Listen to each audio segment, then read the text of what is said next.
Are you cybersecurity aware? Hi, I'm Ken Ray, welcoming you into episode 201 of The Checklist, brought to you by Secure Mac. October. Rocktober to some. Spocktober to nerds. There's a cool crisp in the air. The leaves are changing. The pumpkin spice doth flow. It can all mean only one thing. It is Cybersecurity Awareness Month.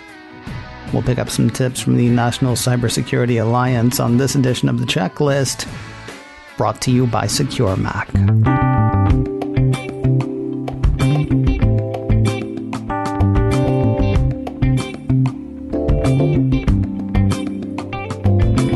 Marked every October since 2004, Cybersecurity Awareness Month is exactly what it sounds like. A time to take stock of potential threats and make sure that you're doing what you can to keep yourself and those around you safe. It's crazy to think how much has changed in the past 16 years. When this initiative started in 2004, it was mostly about things like updating your antivirus software twice a year, modeled on the smoke alarm daylight savings time battery push. Can you imagine antivirus software that's only updated twice a year? Obviously, a lot has changed. In 2004, the Motorola Razr was the coolest phone around. Now the cyber threats in your pocket can rival those on your computer. Now, as much as things have changed since 2004, they've seen a seismic shift again since the first of this year, thanks to COVID-19. We talked a lot about some of the security threats that came with the pandemic when the pandemic first came upon us, though they are worth revisiting, as the National Cybersecurity Alliance does this month.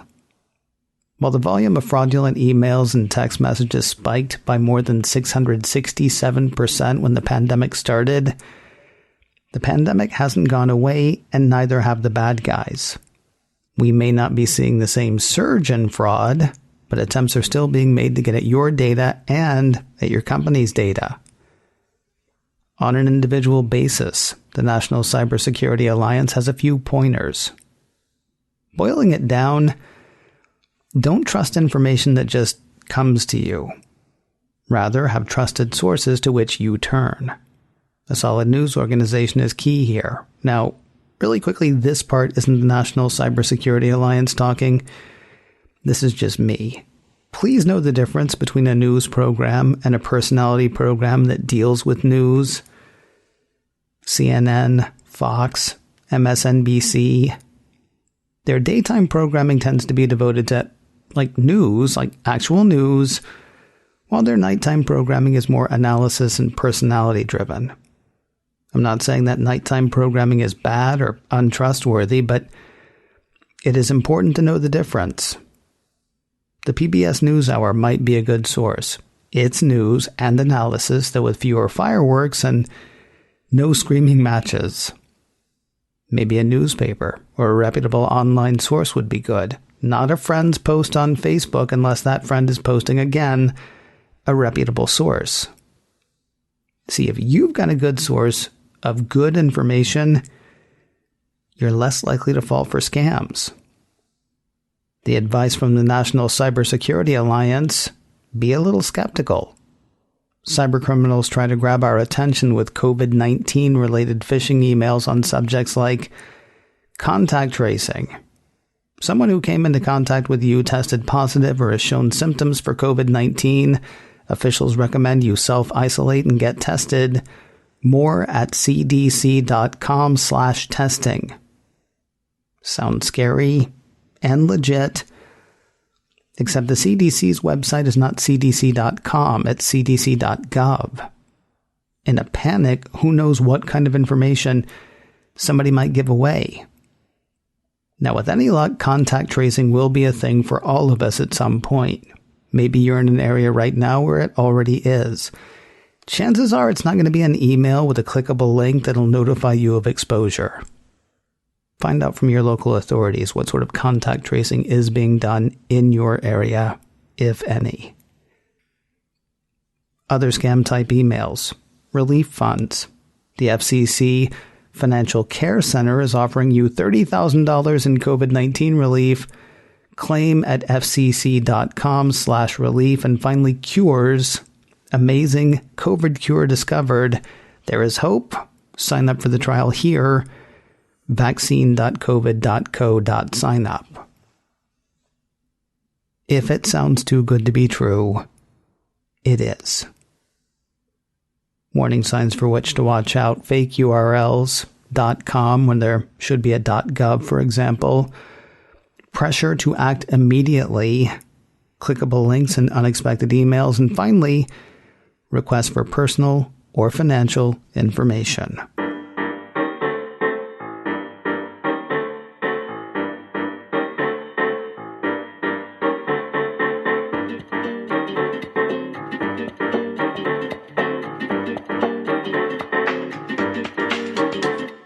Work has changed a lot since the first of this year.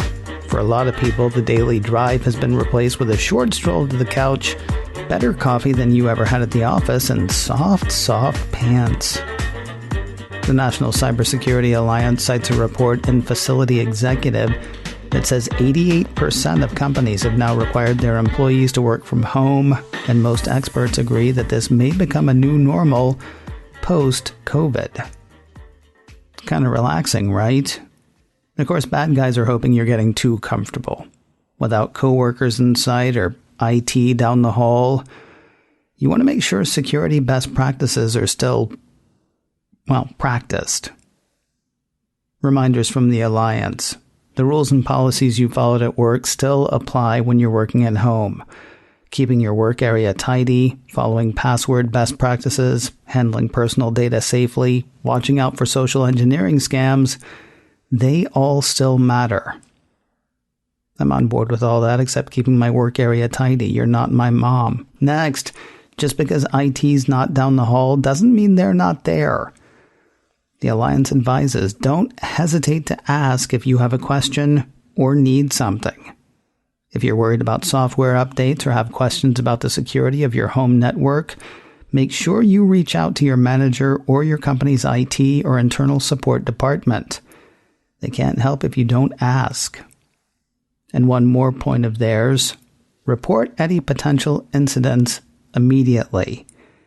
Security or privacy incidents can happen anywhere, even at home. If you think an incident has happened, no matter how uncomfortable you may feel, make sure you report it immediately.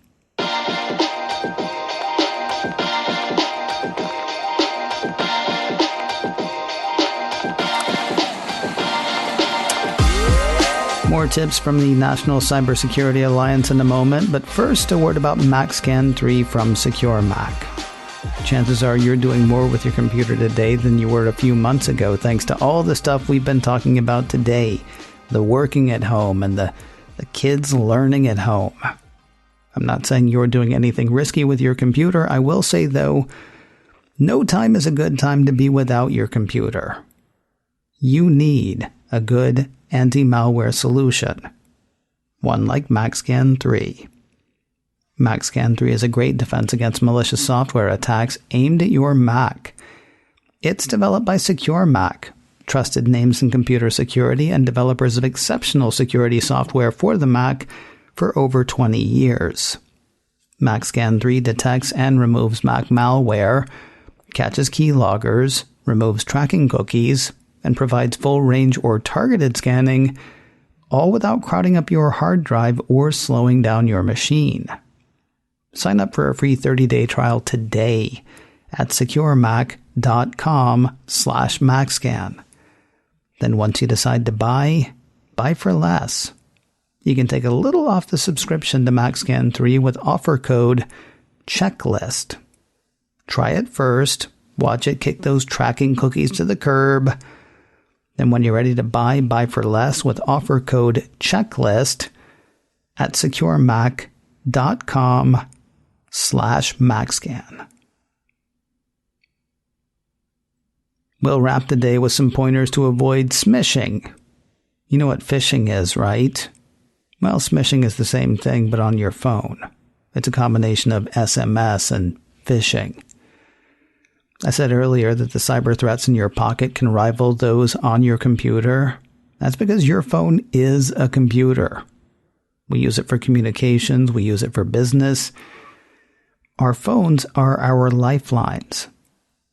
Bad guys know that, and they got no problem trying to exploit them.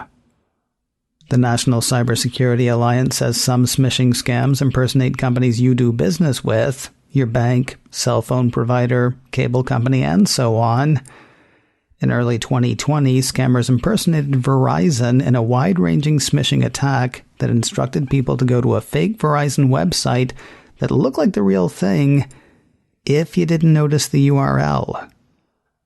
A few attempts to avoid smishing. The text is from a 5000 number. That's a number commonly used by scammers, so be cautious if you get a text from one of those. You don't recognize the number. If you don't recognize the number, don't respond. If it's important, the person or the company will use another way to get in touch with you. Now, something about the text may just feel not right. If your spidey sense is tingling, that's a good sign. Don't ignore that spidey sense. Give the sender a call instead of replying to their text. One thing though, find the number independent of the text message and call that. If the text message says click here or call this number, well, if you don't trust the text, don't trust the number in the text. If it says it's from your bank or credit card company, look at the back of your card and call that number. If it says it's from your wireless carrier, go to their website or find one of your bills and call the number there. It may be a pain, but it's better than falling for a scam. The text says you need to respond immediately because it's an emergency or urgent. We talked about this one earlier. Scammers try to scare you into responding immediately. If you get a text that's alarming, even from a company you recognize or you do business with, you don't have to respond right away. Take a deep breath, look closely at the text, and then respond by calling the company who sent you the message. And again, don't use the phone number in the text. Go to the contact information on their website or on whatever bill you have and use a number you know you can trust. And finally, be super careful around attachments. Even an attachment from a friend or someone you know or an organization you trust might be carrying malware or a virus. Don't click on or open them is the Alliance's advice. Now, I know a lot of the stuff that we've covered today is stuff that we've covered before. Two things. First, it's never a bad idea to go over this stuff again. And second, this might be an excellent show to share with friends or family members who are maybe not as tech savvy as you. The National Cybersecurity Alliance has a lot of great information, by the way. You may want to check out their site, staysafeonline.org. They've got articles like the ones I work from today, posters that you can print out and put up places, links to other helpful stories, and government organizations. It's a pretty decent resource. staysafeonline.org. And a happy Cybersecurity Awareness Month to us all. If you're looking for more security news and how-tos, the place to look is securemac.com/checklist. There you'll find notes for this show, for the last show, for all the shows we've done, and you can listen to the shows right there as well. It all starts in one place, securemac.com/checklist. If you have a question you would like to ask or a topic you would like to hear us hit, our email address is checklist@securemac.com. That address again is checklist@securemac.com. And if you can't remember that, please do remember this. You're listening to The Checklist, brought to you by Secure Mac. And we'll talk to you next week.